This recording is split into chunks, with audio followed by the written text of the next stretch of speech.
The big power companies are always looking for a new way to take our money.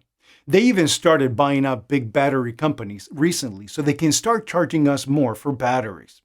And how frustrating is it to continue buying more and more new batteries, especially when the price of batteries keeps going up?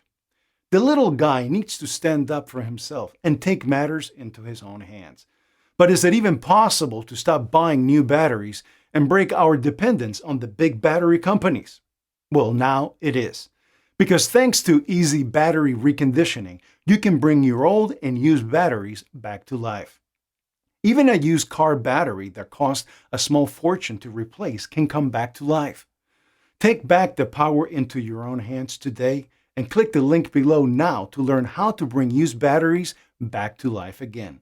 Stop giving your money away to the big battery companies. Click the link below now and learn to recondition and reuse your old used batteries instead.